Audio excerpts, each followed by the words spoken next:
මහෝත්තම වූ දෙවියන් වහන්සේට ප්‍රශංසා වේවා. නැවතත් නව මැවිල්ලේ යථාර්ථයන් සමග අන්තර්ජාලය ඔස්සේ මා ඔබගේ නිවසට පැමිණෙනවා. ස්වාමියෝ යේසුස් ක්‍රිස්තුස් වහන්සේගේ නාමයෙන් සුබ පැතුම් සමග. ඉතින් අපි අද දවසේ පාඩමට ඇතුල් වෙන්න ප්‍රථමයෙන් මං කැමති ඔබත් සමග මේ කාලය මුළුමනින්ම ශුද්ධාත්මයන්න් වහන්සේගේ පාලනයට ස්වාමිත්වයට ගෙනෙමින් යාඥා කර සිටින්නට. Hallelujah. Oh glory, Ribikana Shikara Bamtrana Kutala Ribikalrana Kutala Rabikana Kutala Ribikutala Ribikamtrana Kalikutana Shikara Barakutala Ribikana මහෝත්තම වූ ස්වර්ගික දෙවි පියාණනි, අපි යේසුස් ක්‍රිස්තුස් වහන්සේගේ නාමයෙන් ඔබ වහන්සේට ස්තුතිවන්ත වෙමු. මේ අනර්ඝ දවස, මේ කාලය ගැන ස්තුතියි. ඔබගේ වචනය පියාණනි ඔබ වහන්සේගේ දරුවන් සමග අද දවසේ මෙලෙස බෙදා ගන්න ඔබ දී තිබෙන මේ අවස්ථාව ගැන ස්තුතියි පියාණනි. ශුද්ධාත්මයන්න් වහන්සේ නිසා ස්තුති කරනවා. උන්වහන්සේගේ පූර්ණ මඟ පෙන්වීම, පාලනය මේ කාලය මුළුල්ලේ පවතින නිසා. පියාණනි ඔබගේ වචනය සුද්ධ වූ බයිබලය නිසා ස්තුතියි. අද දවසේ අපි කතා කරන කාරණා තුල පියාණනි මේ පණිවිඩය අසන්නා වූ සියලු දෙනාගේ ජීවිතවලට ඒ වචනය එළිදරව්වෙන්ට රේමාවුන්ට ලැබෙන්න මම යාඥා කරනවා. මේ කාලයට විරුද්ධව කිසිම සාතනික ආධිපත්‍යයක් මේ වචනය ඔවුන්ගෙන් උදුරා ගන්න පිණිස ක්‍රියා කරන්නට බැරි බව මම ප්‍රකාශ කරනවා. යේසුස් වහන්සේගේ නාමයෙන් ඒ සෑම අන්ධකාර ආධිපත්‍යයන් බැඳ දමනවා. පියාණනි ඔබ වහන්සේගේ පූර්ණ මඟ පෙන්වීමට මේ වචනය අසන සියල්ලන් මම නිදහස් කරනවා. උන්ගේ අවබෝධය විවරව පියාණනි සැබෑ තේරුම් ගැනීමකට එන්න ඔබගේ වචනය කෙරේ ඕනෑකමින් පියාණනි තම මනස ආත්මය යොමු කරන්නට ඔවුන්ට පුළුවන් වෙනවා. මම ආශිර්වාද කරනවා. මුළුමනින්ම මේ කාලය ඔබ වහන්සේට බාර කරනවා. යේසුස් ක්‍රිස්තුස් වහන්සේගේ නාමයෙන්. ආමේන්. හලෙලූයා. ඉතින් නව මැවිල්ලේ යථාර්ථයන් කියන මේ ප්‍රධාන මාතෘකාව යටතේ අපි කතා කරන්න බලාපොරොත්තු වන පළමු අනු මාතෘකාව වෙතට අද දවසේ අපි පිවිසෙන්ට යනවා. විට පෙර මේ පාඩමට පසුබිමක් ගොඩනගන්නට මම මාතෘකාවන් දෙකක් ඔබ සමග කතා කළා. පළවෙනි එක දෙවියන් වහන්සේගේ මිනිස්සෙකු දැනගත යුතු මූලික කාරණා. දෙවනි මාතෘකාව කෙලෙසද රේමා ලබා ගන්නේ. ඉතින් මම විශ්වාස කරනවා මේ මාතෘකාවන් දෙකම ඔබගේ ජීවිතයට ආශිර්වාදයක් වූ බවත්, ශුද්ධාත්මයන්න් වහන්සේ මගේ ආත්මයට දැමූ ඒ පරමාර්ථය ඔබ තුල සම්පූර්ණ වී තිබෙන බවත් මම නැවතත් ඔබට සුබ පැතුම් ගෙනෙනවා. යේසුස් වහන්සේගේ නාමයෙන්, උන්වහන්සේගේ වචනයෙන් සහ ශුද්ධාත්මයන්න් වහන්සේ සමගින් වචනේ දැනගැන්මෙන් වඩා වඩා වර්ධනය වෙන්න. අද දවසේ අපි බලන්ට යනවා යේසුස් ක්‍රිස්තුස් වහන්සේ තුල ඔබ කවුද කියලා. මේ මාතෘකාවටයි අපි පිවිසෙන්නේ. නමුත් අපි ප්‍රථමයෙන්ම බලන්ට යන්නේ ක්‍රිස්තුස් කියන්නේ කවුද කියලා. මේ මාතෘකාවේ මේ කොටස් දෙකම තියෙනවා. ක්‍රිස්තුස් වහන්සේ තුල ඔබ කවුද? ඔබ කවුද කියන කොටසට අපි ඇතුල් වෙන්න ප්‍රථමයෙන් ක්‍රිස්තුස් යනු කවුද කියන මේ සත්‍යතාවය වෙත අපේ අවධානය යොමු කරන්නට යනවා. අපි පසුව ක්‍රිස්තුස් වහන්සේගේ අභිරහස යන මේ මාතෘකාව යටතේ අපි මේ ගැන බොහොම පුළුල්ව කතා කරන්න බලාපොරොත්තු වෙනවා. අද දවසේ මම ඔබට යම්කිසි අවබෝධයක් ගෙන දීමට යමක් සරලව ඔබ වෙතට ගෙන එන්න බලාපොරොත්තු වෙනවා. ක්‍රිස්තුස් යනු කවුද කියන අවබෝධය තමයි ඔබ කවුද කියන ඒ යථාර්ථයන් ඔබට හොඳටම වටහා ගන්න අවබෝධ කරගන්න පුළුවන්කම ගෙන දෙන්නේ. එනිසා හොඳින් ඉතා උනන්දුවෙන් ඔබ මේ වචනය ලබා ගන්න. හලෙලූයා. මේ මාතෘකාව සෑම කිතුණුවෙක්ම දැනගත යුතු මාතෘකාවක්. කනගාටුවකට බහුතරයක් කිතුණුවන් මේ ගැන නොදනුවත්ව සිටිනවා. එම නැත්නම් ඔවුන්ට එළිදරව්වක් නැහැ. ඔබ දන්නවද? ඒ తත්වය තරම් හොඳ නැහැ. එනිසා අපි හැමෝටම ක්‍රිස්තුස් යනු කවුද කියන අවබෝධය අවශ්‍යයි. මේ මාතෘකාවත් එක්ක ඔබ ගමන් කරන විට ඔබට හොඳටම වැටහෙන්න අවබෝධ වෙන්න යනවා. මේක ඔබ දැනගෙන සිටිය යුතුම සත්‍යතාවයක් බව. මම කැමති දෙවියන් වහන්සේගේ වචනේ බයිබල් පද කීපයක් වෙතට ඔබ ගෙනියන්න. එකම පරිච්ඡේදයක සුදු මතෙව් 16 වෙනි පරිච්ඡේදයේ 13 වෙනි පදේ ඉඳලා මා කියවන්ට යනවා. යේසුස් වහන්සේ පිලිප්පි කයිසාරියේ පළාත්වලට පැමිණි කල මනුෂ්‍ය පුත්‍රයා කවරෙක් කියා මිනිසයෝ කියද්දැයි තමන්ගේ ගෝලයන්ගෙන් ඇසුසේක. ඔහු කතා කොට සමහරෙක් යොහන් බෞතිස්තය කියාද, අන් සමහරෙක් එලියාය කියාද, තවත් අය යෙරමියා නොහොත් අනාගත වක්තෘ කෙනෙක්ය කියාද කියති කීවෝය. නමුත් නුඹලා මා කවුරුන් කියනවාදැයි ඔවුන්ගෙන් ඇසුසේක. සීමොන් පේත්‍රස් උත්තර දෙමින් ඔබ ක්‍රිස්තුස් වහන්සේය, ජීවමාන දෙවියන් වහන්සේගේ පුත්‍රයා නොයයි කීවේය. යේසුස් වහන්සේ උත්තර දෙමින් සීමොන් බාර්යෝනා නුඹ ආශිර්වාද ලද්දෙක්ය. මක්නිසාද ස්වර්ගයේ සිටින මාගේ පියාණන් වහන්සේ මිස මාංශය හා රුධිරය මේක නුඹට එළිදරව් නොකළේය. මම නුඹට කියමි නුඹ පේත්‍රස්ය. තවද මේ පර්වතයේ පිට මාගේ සභාව ගොඩනගන්නෙමි. පාතාලේ දොරටු එක පරාජය නොකරන්නේය. ස්වර්ගයේ අතුරු ස්වර්ග රාජ්‍යයේ අතුරු නුඹට දෙන්නෙමි. නුඹ පොළොවේදී යමක් බඳින්නෙහිද ඒක ස්වර්ගෙහිදී බඳිනු ලබන්නේය. නුඹ පොළොවේදී යමක් මුදන්නේද ඒක ස්වර්ගයේදී මුදනු ලබන්නේයයි ඔහුට කීසේක. හලෙලූයා.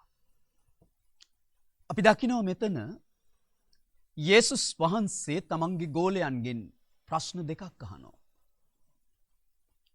පළවෙනි ප්‍රශ්නේ තමයි මිනිසුන් මා කවුරුන් කියා කියනවාද? ඔවුන් කිව්වා සමහරෙක් කියන ඔබ එලියා කියලා. සමහරෙක් කියන ඔබ යොහන් ද බෞතිස්ත කියලා. තවත් අය කියන ඔබ යෙරමියා නොහොත් අනාගත වක්තෘවරයෙක් කියලා. ඔවුන්ගේ පිළිතුරුත් එක්ක උන්වහන්සේ දෙවැනි ප්‍රශ්නය අහනවා. නුඹලා මා කවුරුන් කියා කියනවාද? එවල අපි දකින්න හැම දෙයකම ඉදිරියට එන ගෝලයා පේදුරුතුමා ඉදිරිපත් වෙලා කියනවා ඔබ ක්‍රිස්තුස් වහන්සේ ජීවමාන දෙවියන් වහන්සේගේ පුත්‍රයානෝ. මම දකිනවා ඔහුගේ පිළිතුරත් එක්ක අපි කියවු ඊළඟ පද කීපේ මේ ප්‍රකාශනයත් එක්ක යේසුස් වහන්සේ කාරණා 7ක් ප්‍රකාශන 7ක් පේත්‍රස්ට කරනවා. මම කැමති ඔබේ අවධානය මේ වෙතට යොමු කරන්න. උන්වහන්සේ කිව් පළවෙනි කාරණය තමයි ඔහුට කියනවා නුඹ ආශිර්වාද ලද්දෙක්. ආශිර්වාද ලද්දෙක් කියන මේ වචනයට එන ග්‍රීක වචනය තමයි මකරියෝස්. ඒ තේරුම තමයි උන්වහන්සේ කියනවා මට සතුටුයි නුඹ ගැන. නුඹ ආශිර්වාද ලද්දෙක්. උන්වහන්සේ කිව් දෙවැනි කාරණය තමයි නුඹේ මාංශේවත් රුධිරේවත් නෙමෙයි නුඹට මේක එලිදරව් කළේ මාගේ පියාණන් වහන්සේ. තුන්වෙනි කාරණය තමයි උන්වහන්සේ ඔහුට පේත්‍රස් කියනවා. ඔහුගේ නම සීමොන්. එතන සිට ඔහුගේ විවාහාර නාමය වුණා පේත්‍රස් කියන නම. හතරවෙනි කාරණය උන්වහන්සේ කියනවා මේ පර්වතය පිට මාගේ සභාව ගොඩනගන්නෙමි. කුමක්ද මේ පර්වතය කියලා අපි පසුව බලන්ට යනවා. පස්වෙනි කාරණය උන්වහන්සේ කියනවා පාතාලේ දොරටු ඒක පරාජය කරන්නේ නැහැ. පාතාලේ දොරටු කිව්වේ සාතනික ක්‍රියාදාමයන්, සැලසුම්, කුමන්ත්‍රණ, මන්ත්‍රණ, යෝජනා, අන්ධකාරයේ සියලු නියමයන් ගැනයි උන්වහන්සේ කතා කළේ. උන්වහන්සේ කියනවා මේ පර්වතය මත මා ගොඩනගන සභාවට පරාජය කරන්න ඒ පාතාලේ දොරටු වලට බෑ. හයවෙනි කාරණය උන්වහන්සේ ඔහුට කියනවා ස්වර්ගයේ අතුරු මම නුඹට දෙනවා. නුඹ පොළොවේ යමක් බඳිනවද? ඒක මං ස්වර්ගෙදි බඳිනු ලබනවා. නුඹ පොළොවේ යමක් මුදනවද? මම ඒක ස්වර්ගෙදි මුදනු ලබනවා. හයවෙනි කාරණය තමයි ස්වර්ගයේ අතුරු මම නුඹට දෙනවා. ස්වර්ගයේ අතුරු ලෙස උන්වහන්සේ පෙන්눔 කළේ නැත්නම් අදහස් කළේ උන්වහන්සේගේ නාමය, යේසුස් කියන නාමය, ඒ වගේම ශුද්ධාත්මයන් වහන්සේ සහ වචනය. මේවා තමයි ස්වර්ගයේ අතුරු. හත්වෙනි කාරණය තමයි නුඹෙයින් පොළොවේ යමක් බඳිනවද? මම ස්වර්ගෙදී එක බඳිනු ලබනවා. නුඹ පොළොවේ යමක් මුදනවද? මම ස්වර්ගෙදී එය මුදනු ලබනවා. අපි වටිනා දෙයක් තේරුම් ගන්නට යනවා. මම කැමති ඔබගේ අවධානය හොඳින් තබා ගන්නවට. කුමක් මතද යේසුස් වහන්සේ තමන්ගේ සභාව ගොඩනගනවා කිව්වේ? ඊට කලින් යමක් ඔබව නැවත දැනුවත් කරනවා. මේ කරුණු හතම යේසුස් වහන්සේ ප්‍රකාශයට පත් කළේ පේත්‍රස් කළ ප්‍රකාශනය මූලික කරගෙනයි. එක මතකේ තියාගෙන මාත් එක්ක මේ කාරණා තුලින් හොඳ අවධානයෙන් පැමිණෙන්න. කුමක් මතද යේසුස් වහන්සේ තමන්ගේ සභාව ගොඩනගනවා කීවේ? මේක ගැන රෝමානු කතෝලික සභාවට වැරදි අවබෝධයක් තිබෙනවා. මේ පර්වතය මත මාගේ සභාව ගොඩනගමි කියලා කියද්දී පේත්‍රස් කියන වචනය ග්‍රීක් වලින් බැලුවොත් පෙට්‍රෝස්, පේත්‍රස් කියන වචනයට එන ග්‍රීක් වචනය පෙට්‍රෝස්. ඒකේ නිර්වචනය තමයි ගලක්. ඔවුන් විශ්වාස කළා මේ පර්වතය මත කියද්දී පේත්‍රස් කියන නමේ තේරුම ගලක්. පේත්‍රස් මත තමයි යේසුස් වහන්සේ තමන්ගේ සභාව ගොඩනගන්නේ කියලා. නමුත් උන්වහන්සේ කිව්වේ ඒක නෙවෙයි. මේ පර්වතය මත. පර්වතය කියන වචනයට එන ග්‍රීක් වචනය තමයි පෙට්‍රා. පෙට්‍රා කියන ග්‍රීක් වචනය තමයි සිංහලට පරිවර්තනය වෙන්නේ පර්වතය ලෙස. යේසුස් වහන්සේ කීවේ පෙට්‍රෝස් මත මාගේ සභාව ගොඩනගනවා කියලා නෙවෙයි. උන්වහන්සේ කිව්වේ පෙට්‍රා මත මගේ සභාව ගොඩනගනවා. කුමකටද උන්වහන්සේ පෙට්‍රා කිව්වේ? මේ පර්වතය කියලා කතා කළේ කුමකටද? පේත්‍රස් කළ ප්‍රකාශනයටයි.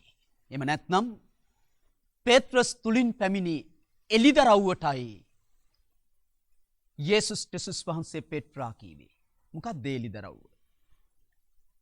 ඔබ ක්‍රිස්තුස් වහන්සේ ජීවමාන දෙවියන් වහන්සේගේ පුත්‍රයා.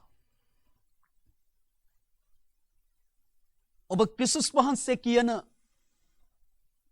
නාමයේ තියෙන අර්ථය නැත්තම් ඒකේ ගැබ් වෙලා තියෙන්නේ ඔබ ජීවමාන දෙවියන් වහන්සේගේ පුත්‍රයාණෝ කියන අදහසයි.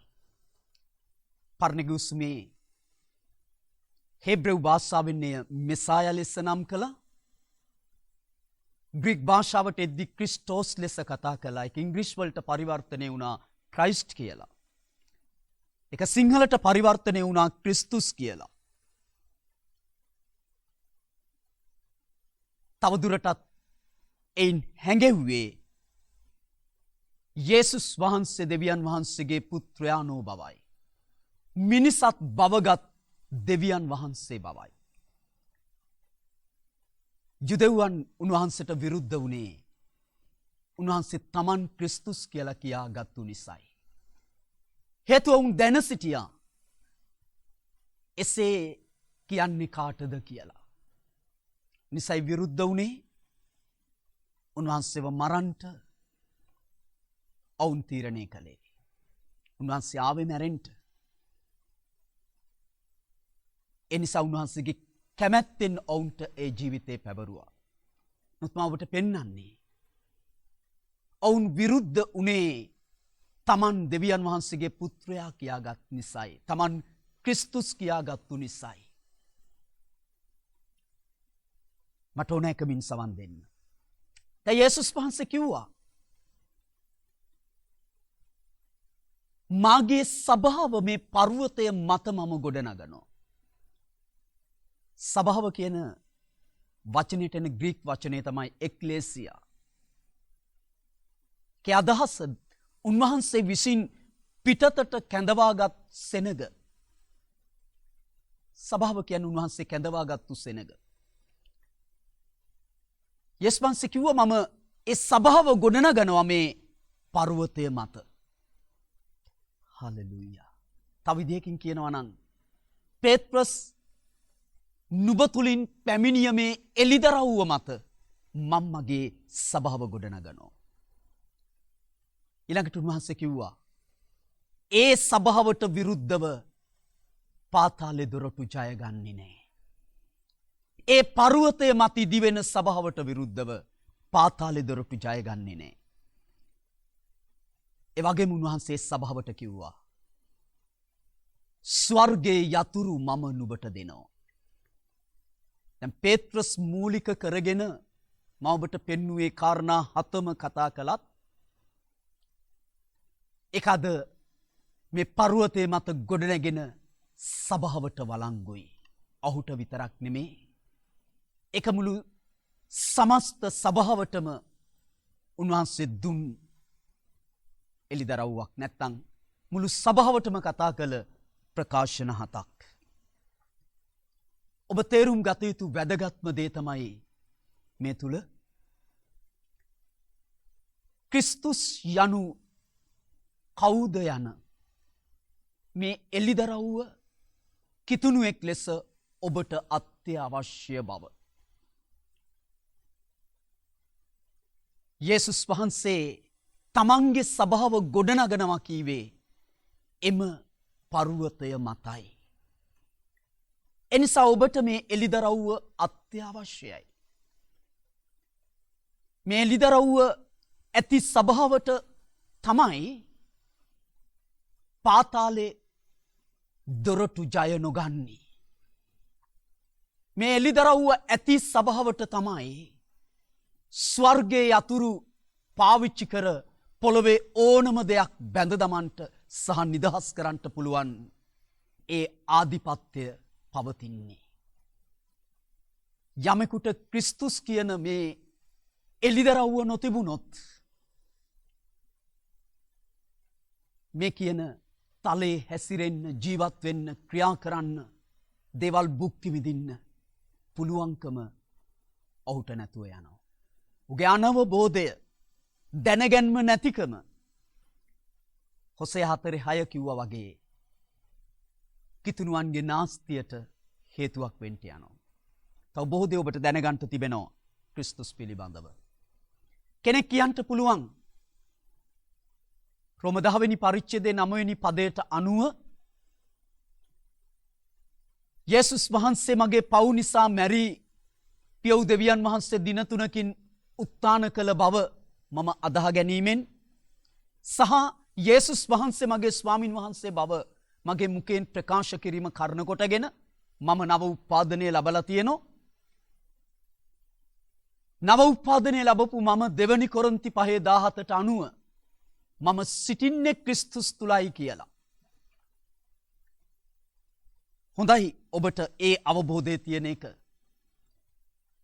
හැබැයි එතනට විතරනම් ඔබේ අවබෝධය තියෙන්නේ මේ ක්‍රිස්තුස් පිළිබඳ. ඔබ සිටින ක්‍රිස්තුස් කියන මේ එක ස්ථානයක් මම ඔබට පසුව එක පැහැදිලි කරන්නට යනවා. මේ ස්ථානයේ පිළිබඳ පූර්ණ එළිදරව්වක් ඔබට නොතිබුණොත් ඔබ ලබලා තියෙන ආධිපත්‍ය බලය ඔබේ ජීවිතේ පාවිච්චි වෙන්න යන්නේ නැහැ. යේසුස් වහන්සේගේ පූජාව නැවත නැගිටීම හේතු කොටගෙන දෙවියන් වහන්සේ දුන් දේ උපරිමව ඔබ භුක්ති විඳින්න යන්නේ නැහැ. උන්වහන්සේ යම් පරමාර්ථයක් පිණිස ඔබව කැඳවලා තෝරලා පත් කරලා තිබෙනවද? ඒ වැඩේ ඔබේ ජීවිතේ සම්පූර්ණ වෙන්න යන්නේ නැහැ. එනිසා ඔබට මේ එළිදරව්ව අත්‍යවශ්‍යයි. ඔබ දන්නවද ක්‍රිස්තුස් කියන මේ සත්‍යතාවය, මේ යථාර්ථය අභිරහසක්. අලුත් ගිවිසුමට එළිදරව් කරන ලද. මම කැමති මේ බයිබල් පදවලට ඔබ ගෙනියන්න. අපි පෙරළමු කොලොස්සි 1 වෙනි පරිච්ඡේදයේ 25 වෙනි පදයේ සිට 27 වෙනි පදේ දක්වා. මම ගිය සතියේ කතා කළ බයිබල් පාඩමේ අන්භාෂාවෙන් යාඥා කිරීමේ තියෙන වැදගත්කම අවශ්‍යතාවය ගැන ඔබට කතා කරන විට මේක විග්‍රහ කළා. එනිසා අද දවසේ මම බලාපොරොත්තු වෙන්නේ නැහැ එපමණ විග්‍රහයක් මේ කාරණේ පිළිබඳ කරන්නට. ඔබට පුළුවන් පසුගිය පාඩමේ ලින්ක් එක ඔබ ළඟ තියෙනවා. ඔබට ඒ කාරණා නැවත මතක් කරගන්න ඒ පාඩමට ගිහින් මේ තොරතුරු ලබා ගන්න ඔබට පුළුවන්. එනිසා අද දවසේ මම කතා කරන මේ කාරණේට සාපේක්ෂව මම මේක පැහැදිලි කරන්න යනවා. අපි කියවමු කොලොස්සි 1 වෙනි පරිච්ඡේදයේ 25 වෙනි පදයේ සිට.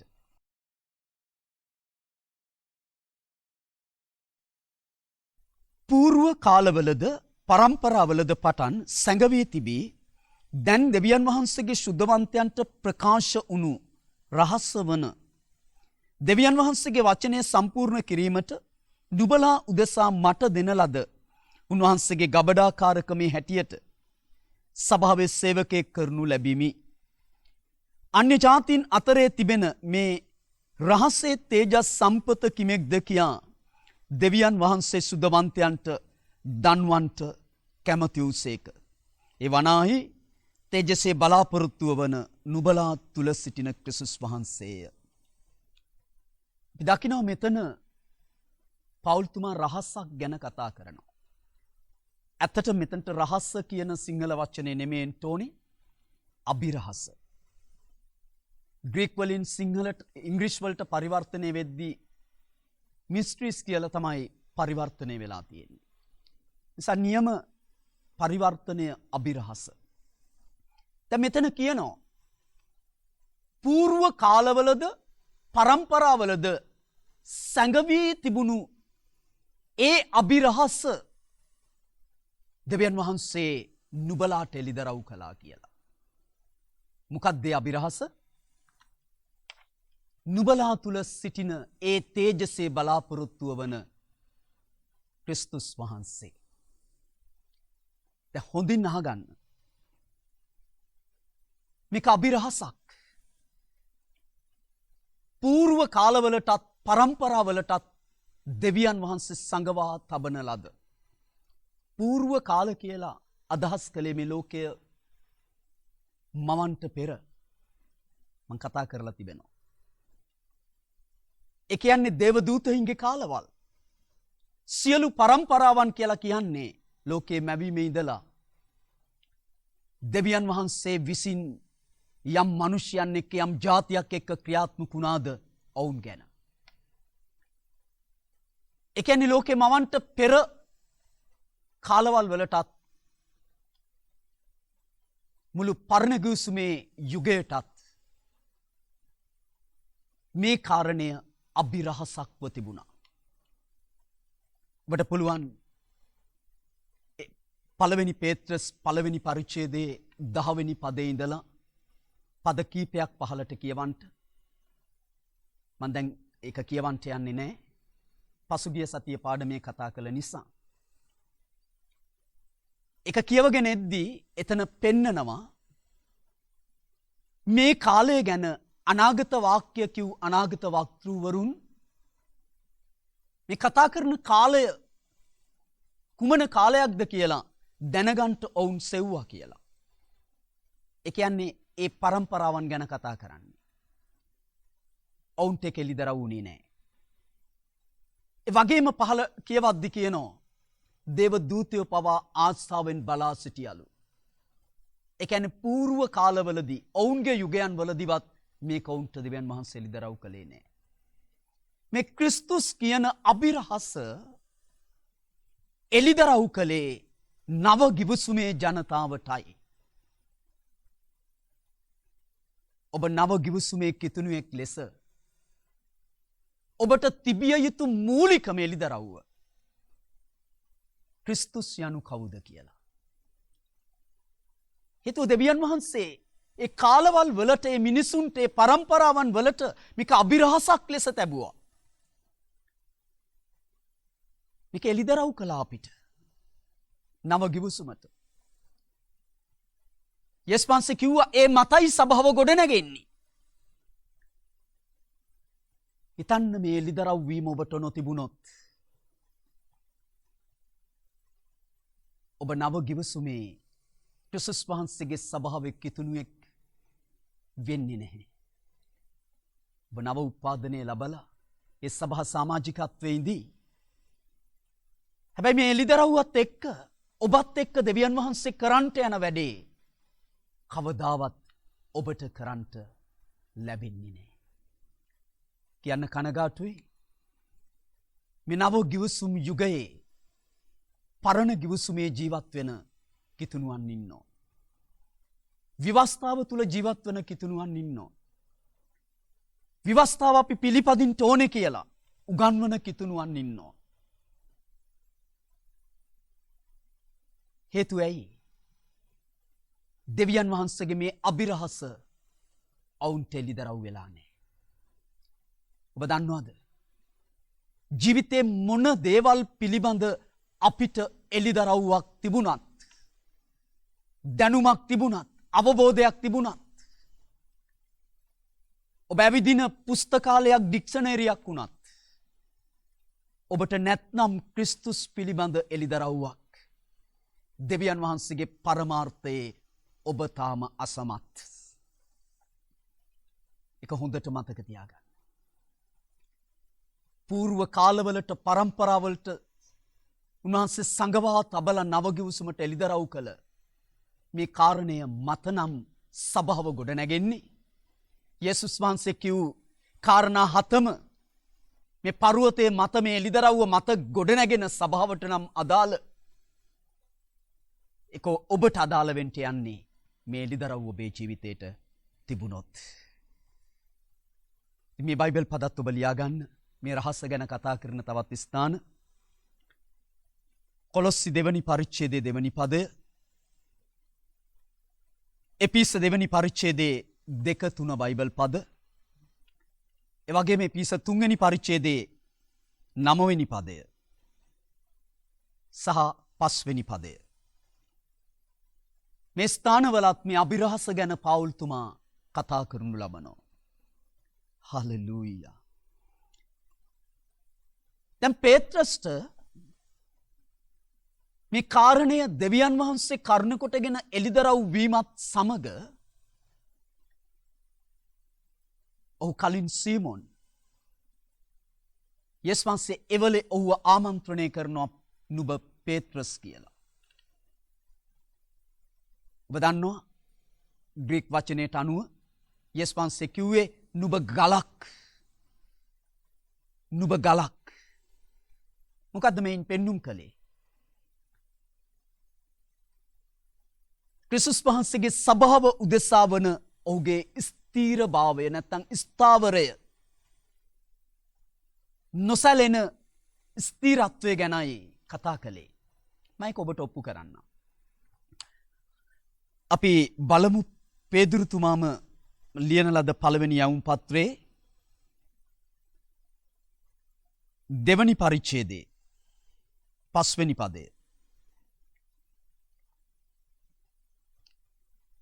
නුඹලාත් යේසුස් ක්‍රිස්තුස් වහන්සේ කරුණ කොටගෙන දෙවියන් වහන්සේට ප්‍රසන්න වූ ආත්මික පූජා ඔප්පු කරන පිණිස සුද්ධ පූජක සමූහයක් වීමට ආත්මික ගෘහයක් කොට ජීවමාන ගල්මෙන් ගොඩ නගනු ලබන්නේය.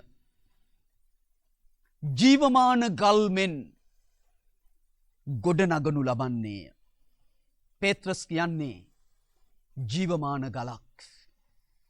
පේත්‍රස් කියන නමේ තේරුම ඒකයි. ගලක්. ජීවමාන ගලක්. දෙවියන් වහන්සේගේ සභාව නැමැති ගෘහේ බඳිනු ලැබූ. දැන් මෙතන කියනවා නුඹලාත් මොකද්ද කියන්නේ? නුඹලාත් ජීවමාන ගල්මෙන් ගොඩනගනු ලබනවා. උන්වහන්සේගේ කැමැත්ත අපි ජීවමාන ගලක් වීම. පේත්‍රස් වගේම පේත්‍රස් ගලක්. උන්වහන්සේගේ කැමැත්ත ඔබත් ගලක් වීම. මේ ස්ථාවරය පේත්‍රස්ට ආවේ ක්‍රිස්තුස් පිළිබඳ ඔහු ලබපු එළිදරව්වයි. ඔබ දන්නවද ඔබත් ජීවමාන ගලක් වෙනවා මේ එළිදරව්ව ලබපු විට. ඔබව කාටවත් සොලවන්ට බෑ. වැසි වැස ජලය ගලා සුළඟ හමා ඔබට ගසයි. අභියෝගෙයි. නමුත් ඔබව සොලවන්ට බෑ. පේත්‍රස් මේ යථාර්ථය ඔප්පු කළා ඔහුගේ මරණයෙන්. ඔහුගේ ජීවිතයෙන් ඔප්පු කළා.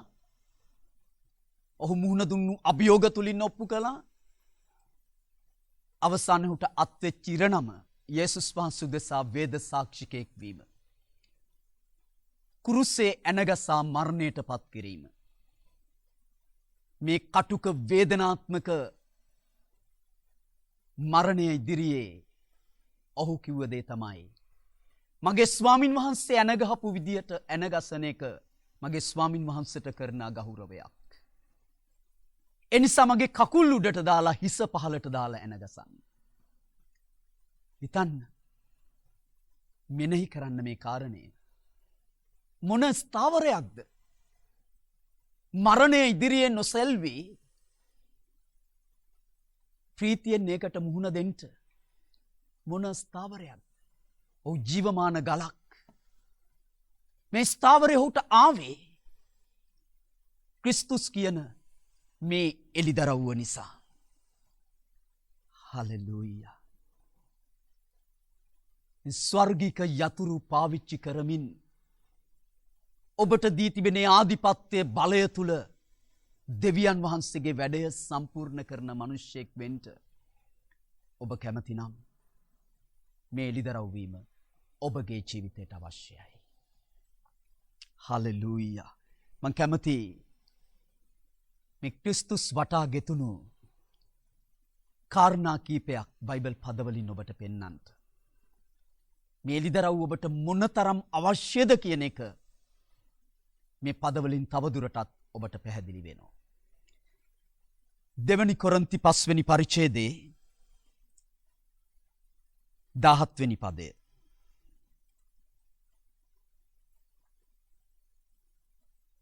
හලෙලූයා. එතන කියනවා එබැවින් යමෙක් ක්‍රිස්තුස් වහන්සේ තුල සිටින්නේ නම් ඔහු අලුත් මැවිල්ලක්ය. පරණ දේ පහව ගියේය. මෙන්න සියල්ලම අලුත් වී තිබේ. මොකද්ද කියන්නේ? යමෙක් ක්‍රිස්තුස් තුල ඉන්නවා නම් කොහොමද කෙනෙක් ක්‍රිස්තුස් තුලට එන්නේ? නව උපාදනය තුල. රෝම 10 වෙනි පරිච්ඡේදයේ 9 වෙනි පදයේ තිබෙන සත්‍යතාවය හදවතින් අදහගෙන මුකෙන් ප්‍රකාශ කිරීමෙන් ඔබ නව උපාදනය ලබනවා. ඔහු ගැන කියනවා ඔහු ඉන්නේ ක්‍රිස්තුස් තුලයි. ඔහු අලුත් මැවිල්ලක්. පරණ දේ පහව ගියා. ආදම්ගෙන් පැවත ආ. ඒ පාපයේ ස්වභාවය, අන්ධකාරයේ ස්වභාවය, ඒ ආත්මික මරණය පහව ගියා. මෙන්න සියල්ලම අලුත් වී තිබේ. 18 වෙනි පදේ පටන් ගන්නේ සියල්ල පැමිණෙන්නේ දෙවියන් වහන්සේගෙන්. ඒ කියන්නේ අලුත් වුණු යම් පමණ දේවල් ඇද්ද? සියල්ල පැමිණිය දෙවියන් වහන්සේගෙන්. ඒ කියන්නේ උන්වහන්සේගේ ස්වභාවයෙන් අලුත් වූ පුද්ගලයෙක්. ඉතින් නව උපාදනය ලැබුවා කියන්නේ ඔබ මේ තැනට ආපු කෙනෙක්. උන්වහන්සේ පාපය වගේම ඒ ආදම්ගෙන් පැවතා පාපයේ ස්වභාවය වගේම දඬුවමිනුත් නවමැවිල්ල නිදහස් කරලා තිබෙනවා. නමුත් අපි දකිනවා බොහෝ කිතුණුවන් තවම ඒ ආදම්ගෙන් පැවතෙන කාරණාවල දුක් විඳමින් ඒ අභියෝගත් එක්ක පොරබදින කිතුණු ජීවිතයක් ගත කරනවා. දැන් මේ බයිබල් පදේ හැටියට එහෙම වෙන්න බෑ. අභියෝග තියෙයි. පීඩා තියෙයි. විවිධ වාතාවරණයන් තියෙයි. හැබැයි ඒ කිසි දෙයකට බෑ අපිට බලපෑමක් කරන්න. යෙස්පන්සේ කිව්වේ ලෝකේ නුඹලාට පීඩා තිබේ නමුත් ධෛර්යමත් වෙන්න මම ලෝකෙන් ජයගත්තා. අපිටත් අයිති ජයග්‍රහණය. පවුල්තුමා කිව්වා රෝම 8:37 මේ සියල්ලේදී අපි අතිශයින් ජයග්‍රාහීකයි. එසේනම් ඇයි මේ පරාජයන් අත්දකින්නේ? ක්‍රිස්තුස් තුල ඉඳලත් හේතුව මේ එළිදරව්ව ඔවුන්ට නැතිකම. ඒ නව මැවිල්ල තුල තිබෙන දෙවිදුන්ගේ ස්වභාවය රැගත් ඒ ජයග්‍රාහී ජීවිතය ඔබට භුක්ති විඳින්න නම් මේ එළිදරව්ව ඔබට අවශ්‍යයි. අපි බලමු රෝම 8 වෙනි පරිච්ඡේදයේ 1 වෙනි පදය. එයින් ක්‍රිස්තුස් යේසුස් වහන්සේ තුල සිටින්නන්ට දැන් දඬුවමට පත් කිරීමක් නැත. මෙතනත් කියන්නේ දෙමයි. ඒ ක්‍රිස්තුස් වහන්සේ තුල සිටින්නන් දඬුවමට පත් කිරීමක් නැහැ. ඒ කියන්නේ ආදම්ගෙන් පැවතෙන පාපේ විතරක් නෙමේ දඬුවමත් උන්වහන්සේ අහෝසි කළා. ඒ දඬුවම ඔබට අයිතිත් නැහැ. පාපේ කුලියවන මරණය, ඒ ආත්මික මරණය, නිරය, ඒ විනිශ්චය ඔබට අයිතිත් නැහැ. හේතුව ඔබ ඉන්නේ ක්‍රිස්තුස් තුලයි. මම කැමතියි ඔබ තවත් පද කීපයකට ගෙනියන්න. එපිස 1 වෙනි පරිච්ඡේදයේ 4 වෙනි පදය. ලෝකේ මැවීමට ප්‍රථමයෙන් ක්‍රිස්තුස් වහන්සේ තුල අප තෝරාගත් ලෙසම උන්වහන්සේ තුල ස්වර්ගීය ස්ථානවල සියලු ආත්මික ආශිර්වාද වලින් උන්වහන්සේ අපට ආශිර්වාද කළසේක. කුමක්ද කියන්නේ? ලෝකේ මවන්ට පෙර අපිව තෝරගෙන සියලු ස්වර්ගික ආත්මික ආශිර්වාද වලින් අපිව ආශිර්වාද කර තිබෙනවා. කවුරුන් තුලද? ක්‍රිස්තුස් වහන්සේ තුල. කියන්නේ ක්‍රිස්තුස් තුල තමයි ඒ සියලු ස්වර්ගික ආත්මික ආශිර්වාද බාගත කළේ. නව උපාදනයත් එක්ක උන්වහන්සේ අපි තුලට ආවා. ඒ කියන්නේ දෙවියන් වහන්සේ අපි උදෙසා සූදානම් කළ ඒ සියලු ස්වර්ගික ආත්මික ආශිර්වාදත් සමග ඒවා ඔබ භුක්ති විඳින්න යන්නේ තමන් තුල සිටින ඒ තැනැත්තා පිළිබඳ ඔබට තිබෙන එළිදරව්වත් එක්ක. අපි එම පරිච්ඡේදයේම 6 වෙනි පදයට බලනවා. තමන් වහන්සේගේ කැමැත්තේ ප්‍රසන්නකමේ හැටියට යේසුස් ක්‍රිස්තුස් වහන්සේ කර්ණ කොටගෙන පුත්‍රයන් වීමට අප පෙර නියම කළසේක. අපිව පුත්‍රයන් වෙන්න නියම කරලා තිබෙන්නේ උන්වහන්සේ තුල. අපි 9 වෙනි පදයට බලනවා. එසේ කලේ කාලවල සම්පූර්ණකමේ නියමය ලෙස ස්වර්ගෙහි දේවල්ද පොළොවෙහි දේවල්ද යන සියල්ල ක්‍රිස්තුස් වහන්සේ තුල ඒක රාශි කරන්නට. ස්වර්ගික දේත් පොළොවේ දේත් ඒක රාශි කළේ ඒකත්වයකට සම්බන්ධතාවයකට ගෙනාවේ ක්‍රිස්තුස් තුලයි. 11 වෙනි පදය. එසේ තමන්ගේ කැමැත්තේ මන්ත්‍රණේ හැටියට සියල්ල සිද්ධ කරන්නා වූ තැනන් වහන්සේගේ නියමයේ ප්‍රකාරයට අප පෙර නියම කරනු ලැබූ ක්‍රිස්තුස් වහන්සේ තුල උරුමයක් වී සිටිමු. එපිස 1:4 කිව්වේ ඒකයි. ඒ පෙරයි නියම කළේ ක්‍රිස්තුස් තුල අපි උරුමයක් වෙන්න. 3 වෙනි පරිච්ඡේදයේ 12 වෙනි පදයට මං කියවන්න කැමතියි. ක්‍රිස්තුස් වහන්සේ තුල අපේ ඇදහිල්ල කර්ණ කොටගෙන නිර්භීතකමත් සැක නැතුව ලං වෙන්න පුළුවන්කමත් උන්වහන්සේ තුල අපිට තිබේ. අපේ ඇදහිල්ල කර්ණ කොටගෙන නිර්භීතකමත් සැක නැතුව ලං වෙන්න පුළුවන්කමත් අපිට තිබෙන්නේ ක්‍රිස්තුස් වහන්සේ තුලයි. ඔබට පැහැදිලිද තවත් මේ වගේ බයිබල් පද ඔබට ගෙනහැර දක්වන්න පුළුවන්. නමුත් මම මේ පද කීපය ඔබට ගත්තේ ඒ පදවල අන්තර්ගතව තිබෙන හැම යථාර්ථයක්ම හැම ආශිර්වාදයක්ම හැම උරුමයක්ම අන්තර්ගත කරලා තිබෙන්නේ ක්‍රිස්තුස් තුලයි. ඒ එළිදරව්ව අවශ්‍යයි. ඒ දේවල් පැවැත්මට ගේන්න ඒවා භුක්ති විඳින්න. යේසුස් යනු කවුද කියලා ඇහුවොත් ඔබ කියයි අපේ ගැලවුම් කරු කියලා. නමුත් ක්‍රිස්තුස් යේසුස් කියලා කියද්දී ඊට වඩා යමක් ගැන කතා කරනවා. පියාණන් වහන්සේ ගැන ඇහුවොත් ඔබට යම් පමණ එළිදරව් වීමක් ඇති. යේසුස් වහන්සේ ගැන ඇහුවොත් යම් පමණ එළිදරව් වීමක් ඇති. සුද්ධාත්මයන් ගැන ඇහුවොත් යම් පමණ එළිදරව් වීමක් ඇති. ක්‍රිස්තුස් කියන්නේ තවත් කෙනෙක් නෙවෙයි. මයික ඔබට පැහැදිලි කරන්නට යනවා. මේ තුන්දෙනා වහන්සේලාම ගැන පුද්ගලික යම් එළිදරව් වීමක් ඔබට තිබුණාට මේ ක්‍රිස්තුස් කියන යථාර්ථයත් එක්ක එළිදරව්වක් ඔබට නොතිබුණොත් ඒක ඔබේ අසාර්ථකත්වයට හේතුවක්. නව ගිවිසුම තුල ත්‍රිත්වය එළිදරව් වුණේ ක්‍රිස්තුස් තුලයි. ඒ නිසයි මේ එළිදරව්වේ තියෙන වැදගත්කම. මේක ඔබට එළිදරව් වෙන්න ඕන කරන අවශ්‍යතාවය එයයි. ක්‍රිස්තුස් යනු කවුද?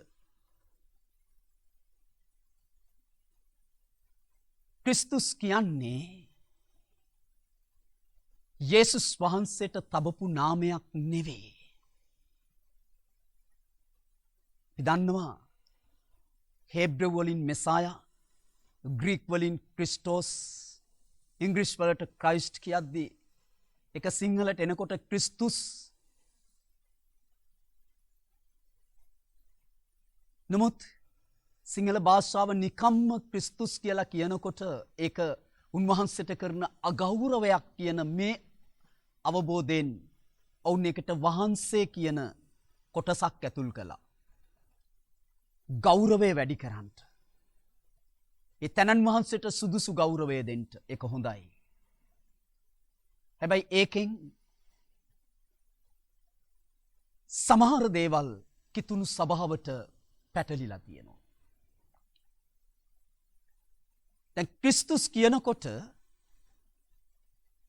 ක්‍රිස්තුස් කියලා හඟවන්නේ. දැන් ක්‍රිස්ටෝස් කියනකොට ග්‍රීක් භාෂාවෙන් ඒකට ඇති අදහස තමයි ආලේපලත්, අභිෂේකලත් කියන අර්ථකථනය තමයි සිංහලට දෙන්නේ.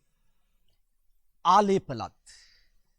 යම් කෙනෙක් ක්‍රිස්තුස් වුණා නම් ඔහු ආලේපලත් තැනැත්තා. අභිෂේකලත් තැනැත්තා.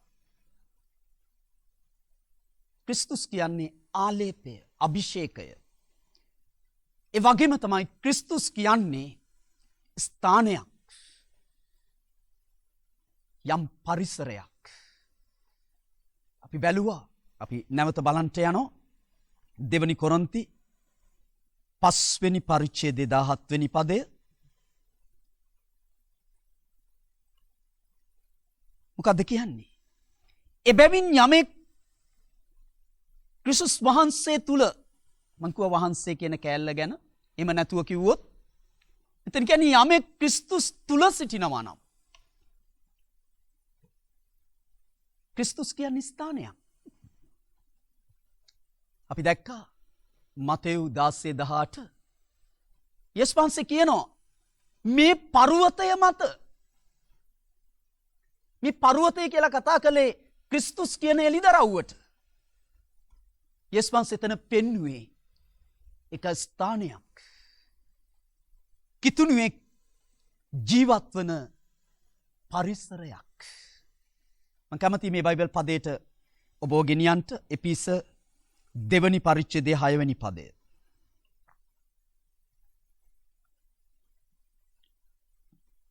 ක්‍රිස්තුස් යේසුස් වහන්සේ තුල ස්වර්ගීය ස්ථානවල උන්වහන්සේ සමග අප හිඳෙව්සේක. මේක පියාණන් වහන්සේගේ දකුණු පැත්ත. දකුණත. එතන තමයි යේසුස් වහන්සේ සමග අපිව හිඳෙව්වේ. ක්‍රිස්තුස් කියන්නේ පියාණන් වහන්සේගේ දකුණත. අපිව හිඳවලා තියෙන්නේ එතනයි. යමෙක් ක්‍රිස්තුස් තුල සිටිනවා කියද්දී ඒ දකුණත ගැනයි, යේසුස් වහන්සේ ඉන්න ස්ථානය ගැනයි කතා කළේ. ඒ ක්‍රිස්තුස් කියන ස්ථානයයි අපිව හිඳවලා තිබෙන්නේ. හලෙලූයා. ඒ වගේම තමයි ක්‍රිස්තුස් කියන්නේ පත්වීමක්. අපි ලබන පදවියක්. අපි පෙරළමු යොහන් 15 වෙනි පරිච්ඡේදයේ 16 වෙනි පදයට. සුදෝ යොහන් 15 වෙනි පරිච්ඡේදයේ 16 වෙනි පදය. නුඹලා මා තෝරාගත්තා නොව මම නුඹලා තෝරාගෙන පත් කළෙමි. එසේ කළේ නුඹලා ගොස් ඵල දරන පිණිසත්, නුඹලාගේ ඵල පවතින පිණිසත්, මාගේ නාමයෙන් පියාණන් වහන්සේගෙන් නුඹලා ඉල්ලන කොයි දෙයක් නුමුත් උන්වහන්සේ නුඹලාට දෙන පිණිසත්ය. මෙතන කියනවා මම නුඹලා තෝරාගෙන පත් කළෙමි. තෝරාගෙන පත්වීමක් තමයි දුන්නේ. කවදද? තෝරාගත් දවසේම. තෝරාගත්තු දවස තමයි. කලින් උන්වහන්සේ ලෝකෙ මවන්ට පෙර අපිව තෝරාගෙන තිබෙනවා. නමුත් මෙතන කතා කරන්නේ ඒ අයිතියට අපි ඇතුල් වුණු දවස. අපි ගැලවීම ලැබපු දවස. අපි නව උපාදනය ලැබපු දවස. අන්නේ දවසේ තමයි පත්වීම ලැබුණේ. මොකද්ද පත්වීම? ක්‍රිස්තුස්. යමෙක් ක්‍රිස්තුස් වහන්සේ තුල සිටින්නේ නම්, කෙනෙක් ක්‍රිස්තුස් වහන්සේ තුලට එන්නේ නව උපාදනයත් එක්ක. එදා තමයි උන්වහන්සේගේ තෝරා ගැනීම මේ ජීවිතේ පැවැත්මට ආපු දවස. තෝරාගෙන පත් කළා කියද්දි ක්‍රිස්තුස් තුල අපි ලැබපු ස්ථානය ගැනයි මෙතන කියන්නේ. එක පත්වීමක්, ජීවිතේ අපි ලබන පදවියක්. හලෙලූයා. ස්වර්ගයේ ඇති උසස්ම පත්වීම තමයි ක්‍රිස්තුස් කියන්නේ. ඒ වගේම මම කැමති හේබ්‍රව් 1 වෙනි පරිච්ඡේදයේ 3 වෙනි පදයට ඔබ ගෙනියන්න.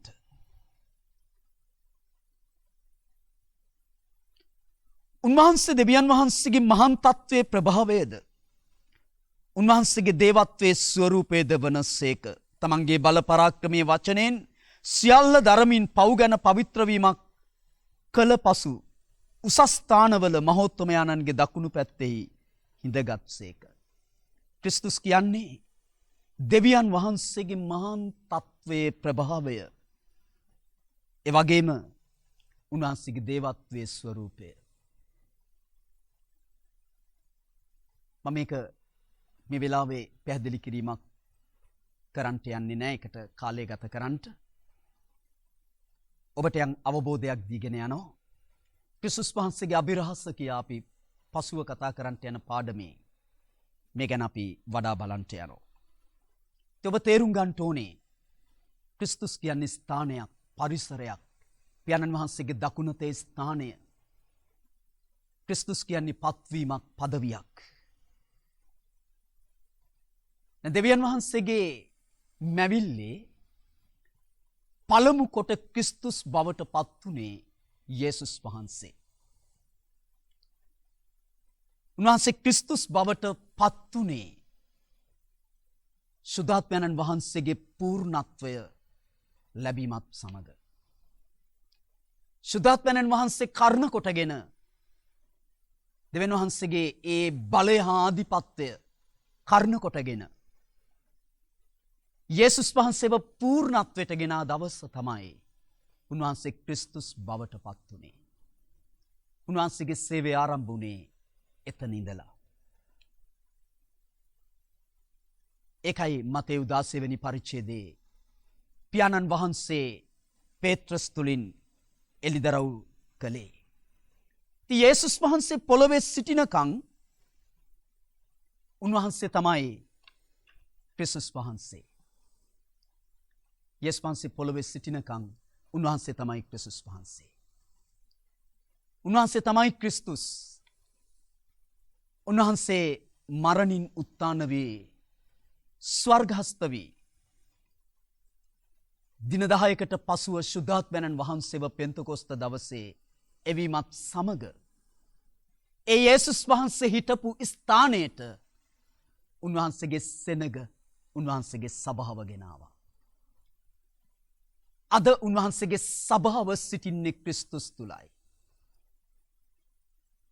යේසුස් වහන්සේ සිටියේ ස්ථානයේ යේසුස් වහන්සේ ලද ඒ ආලේපය, ඒ අභිෂේකය, උන්වහන්සේ සිටියම ස්ථානය, උන්වහන්සේ තුල තිබුණු ඒ මුළු දේවත්වයේ පූර්ණත්වය, දෙවියන් වහන්සේගේ මහාන් තත්වයේ ස්වභාවය අද සම්පූර්ණයෙන්ම සභාව තුල තිබෙනවා. හේතුව සභාව අද සිටින්නේ ක්‍රිස්තුස් තුලයි. හලෙලූයා. ඒකයි දෙවනි කොරින්ති 5:17 කිව්වේ යමෙක් ක්‍රිස්තුස් තුල සිටිනවා නම් නව උපාදනයත් එක්ක නව උපාදනය ලබන හැම කෙනෙක්ම ක්‍රිස්තුස් තුලට උපත ලබනවා. ඔබ දන්නවද? ක්‍රිස්තුස් තුලට උපත ලැබීමත් එක්ක හැම මිනිසෙක්ම දේවත්වයේ සමග ඒකත්වයකට එනවා.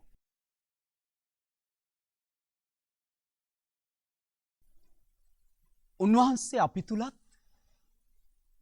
අපි උන්වහන්සේ තුලත් සිටින ජීවිතයක් අපිට ලැබී තිබෙනවා. ඒ නිසා දේවත්වයේ තුල ත්‍රිත්වය පමණක් නෙවෙයි, අද උන්වහන්සේගේ සභාවක් සිටිනවා. මෙන්න මේ යථාර්ථය ඔබ අවබෝධ කරගන්න ඕනේ. දේවත්වය කියලා කතා කරන විට පියාණන්, පුත්‍රයාණන්, සුද්ධාත්මයාණන් ගැනයි කතා කරනු ලැබුවේ. සුද්ධාත්මයන්න් වහන්සේ සභාවට පැමිණීමත් එක්ක පෙන්තකොස්ත දවසේදී අද දේවත්වයේ පංගුකාරත්වය සභාව ලබලා තිබෙනවා. මේ දේ ස්වාමී වූ යේසුස් වහන්සේ මැරෙන්නට පෙර කළ යාඥාවක ප්‍රතිඵලයක්. මම කැමතියි මේ පදවලට ඔබ ගෙනියන්නට. සුද වූ යොහන් තුමාගේ සුවිශේෂයේ 17 වෙනි පරිච්ඡේදයේ 21 සහ 22 බයිබල් පදවලට. යස්මන්සේ මෙතන අනාගත සභාව ගැන යාඥා කරනවා. උන්වහන්සේත් එක්ක දැනට සිටින ගෝලයන් සහ උන්වහන්සේගේ මරණය හා නැවත නැගිටීමත් එක්ක ශුද්ධාත්ම වහන්සේගේ පැමිණීමත් එක්ක ආරම්භ වෙන සභාව ගැන යාඥා කරන්නේ. මොකද්ද කියන්නේ? මම 20 වෙනි පදේ ඉඳලම කියවනවා. මොවුන් ගැන පමණක් නොව මොවුන්ගේ වචනේ කරුණ කොටගෙන මා කෙරෙහි විශ්වාස කරන උන් ගැනත් ඔවුන් සියල්ලන් ඒකත්වයක් වන පිණිස පියව් ඔබ මා තුලෙහිද මා ඔබ තුලෙහිද සිටින්නාක් මෙන් ඔබ මා එව් බව ලෝකයා විශ්වාස කරන පිණිසත් අප තුල ඔවුන් ඒකත්වයක් වන පිණිසත් යාඥා කරමි. අප ඒකත්වයක්ව සිටින්නාසේම ඔවුනුත් ඒකත්වයක් වන පිණිස ඔබ මට දුන් මහිමය මම ඔවුන්ට දුනිමි. බලන්න 21 වෙනි පදයේ අවසාන හරිය අප තුල ඔවුන් ඒකත්වයක් වන පිණිස. අප තුල පියාණන් පුත්‍රයාණන් ශුද්ධාත්මයාණන් තුල ඒකත්වයක් වන පිණිස යස් වහන්සේ ආඥා කළා. ඒ ආඥාව උන්වහන්සේ ස්වර්ගස්ත වී දින 10කින් ශුද්ධාත්මයන්න් වහන්සේ මනුෂ්‍යයා තුලට පැමිණීමත් එක්ක සම්පූර්ණ වුණා. යස් වහන්සේ අදහගත් නව උත්පාදනයේ ලද සෙනග දේවත්වයේ සමග ඒකත්වයකට ගෙනාවා. අද දේවත්වයේ තුල තුන්දෙනෙක් තුල නැත් එක්කෙනෙක් නෙමෙයි. එමෙ නැත්නම් එක්කෙනෙක් තුල තුන්දෙනෙක් නෙමෙයි. දේවත්වය කියන්නේ ත්‍රිත්වය එකම දෙවියන් වහන්සේ. නමුත් අද දේවත්වය හඟවන විට එක්කෙනෙක් තුල 4 දෙනෙක්. පියාණන් පුත්‍රයාණන් ශුද්ධාත්මයාණන් පමණක් නෙමේ උන්වහන්සේගේ සභාවත්. සභාව කියන්නේ යේසුස් වහන්සේගේ ශරීරය. උන්වහන්සේ හිස. සම්පූර්ණ යේසුස් ක්‍රිස්තුස් කියන පුද්ගලයා නිර්මාණය වෙලා තියෙන්නේ මේ හිසත් සභාව නැමැති ශරීරයේ ඒකත්වයෙන්. පළවෙනි කොරින්ති 6:17 කියනවා ස්වාමින් වහන්සේට එක්වන තැනැත්තේ එක ආත්මයක්. එක්වීම සිද්ධ වුණේ නව උත්පාදනයෙන්. උන්වහන්සේත් මමත් අද දෙන්නෙක් නෙවේ එක ආත්මයක් බවට පත් වෙලා.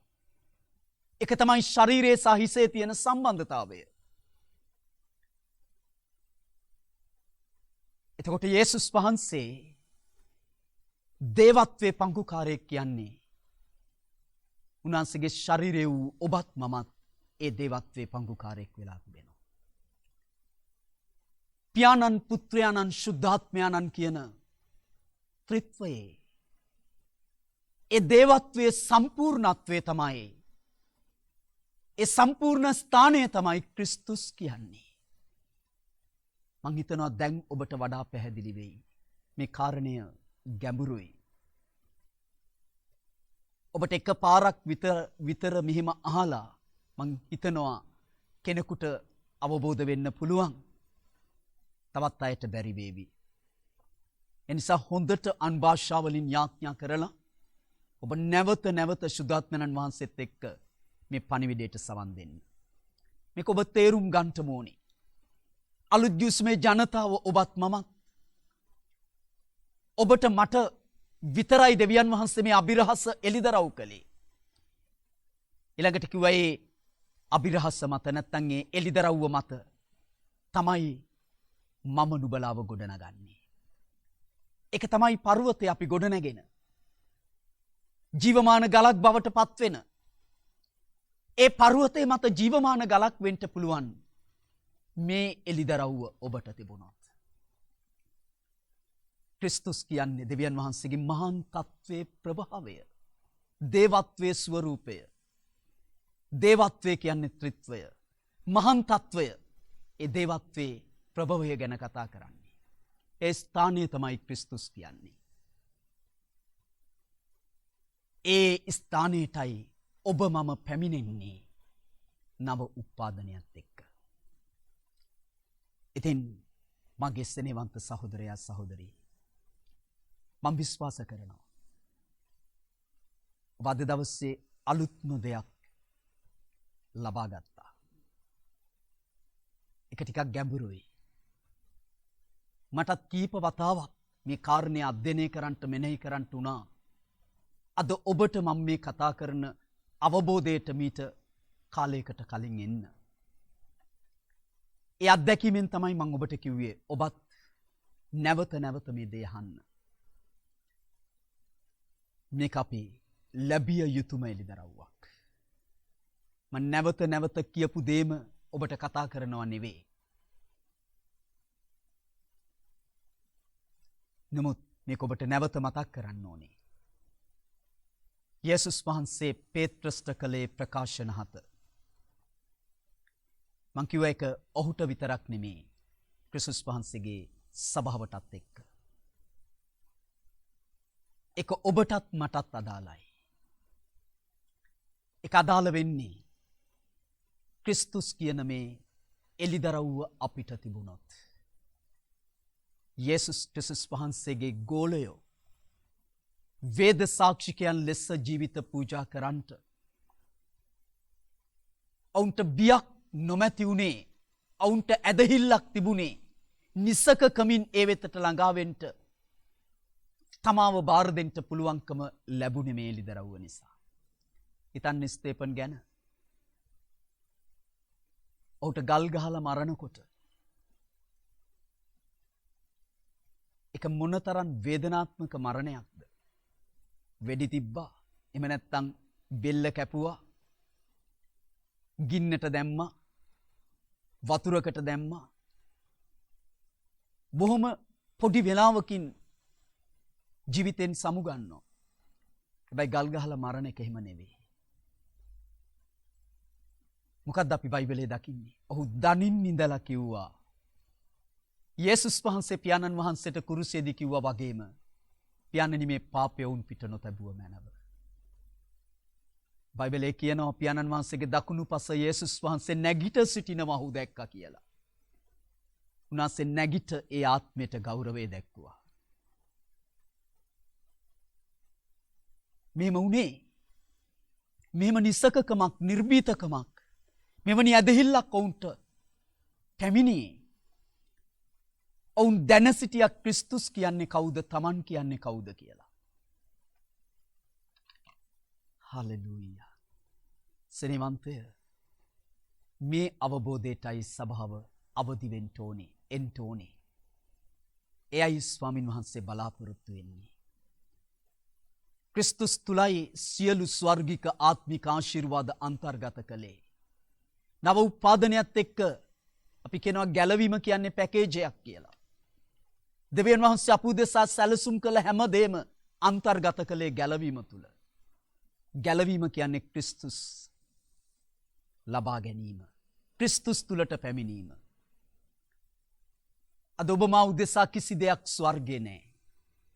හැමදේම උන්වහන්සේ අපි ලබපු ගැලවීමත් එක්ක අප තුලට බාහා තිබෙනවා. අපිට අවශ්‍ය මේ අවබෝධයයි. ඒ අවබෝධය ඒ සියලු උරුමයන් වෙතට, ආධිපත්‍යයන් වෙතට අපිට ප්‍රවේශය ගෙන දෙනවා, දොරටු අරිනවා. දෙවියන් වහන්සේ විශ්වාසවන්ත තමන්ගේ වචනයට.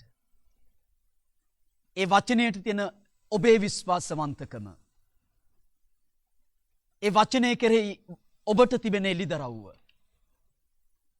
ඒ තලයට ඔබව ගෙනියනවා. එනිසා මේ කාරණය හොඳින් අවබෝධ කරගන්න කීප වතාවක්ම නැවත නැවත අහලා ඔබට එළිදරව් වන තුරුම මේක හොඳින් අහන්න. මම ඔබෙන් ඉල්ලා සිටිනවා මේ ලින්ක් ඔබේ කිතුණු මිතුරන් අතර හැකිතාක් බෙදා හරින්න. පුළුවන් තරම් මේ වචනේ අහන තැනට ඔබ තවත් අය යොමු කරන්න. ඒක ඔබට ආශිර්වාදයක්. ඔබට මම සුබ පතනවා.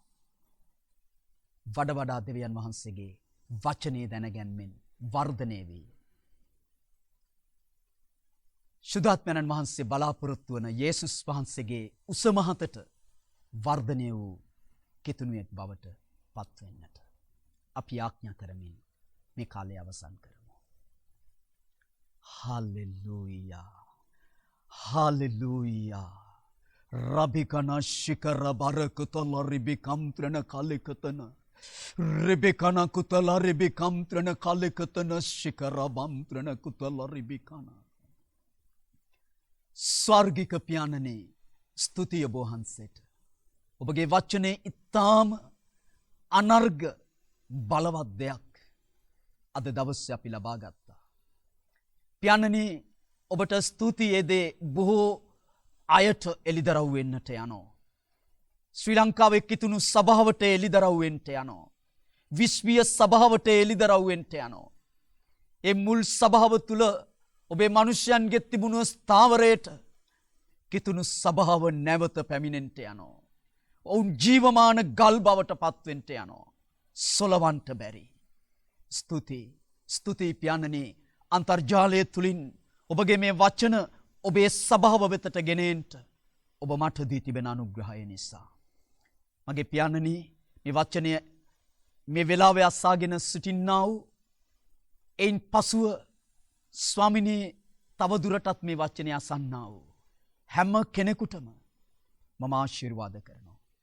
මේ වෙලාවේ මා සමග සිටින ඒ වගේම දුර සිටින ඈතින් ඉන්න ඒ මුළු විශ්වීය සභාවටම මේ ආශිර්වාදයක්. ස්තුතියි ක්‍රිස්තුස් පිළිබඳ ඒ සැබෑ එළිදරව්ව සභාව ලබනවා. පියාණනි දැන් සියලු ගෞරවය ඔබ වහන්සේට දෙනවා. අද දවසේ මෙලෙස අන්තර්ජාලය ඔස්සේ ඔබගේ මේ වචනය ගෙන යන්නට මේ ස්ථානයේ සේවය කළා වූ මේ කටයුතු සම්පූර්ණ කළා වූ මගේ ආත්මික පුත්‍රයින්ට මම ආශිර්වාද කරනවා. තව තවත් ඔවුන්ගේ හැකියා තලෙන්ත වර්ධනය වෙන්න. ඔවුන් දේශයට විශ්වීය සභාවට ආශිර්වාදයක් වෙන්න මම යාඥා කරනවා. මුළු ගෞරවය මහිමය ඔබට දෙනවා. යේසුස් ක්‍රිස්තුස් වහන්සේගේ නාමයෙන්. ආමේන්. මම ඔබට සුබ පතනවා නැවතත්. නැවත ලබන අඟහරුවාදා මේ වෙලාවටම ඔබේ නිවසට පැමිණෙන්න යනවා. God bless you.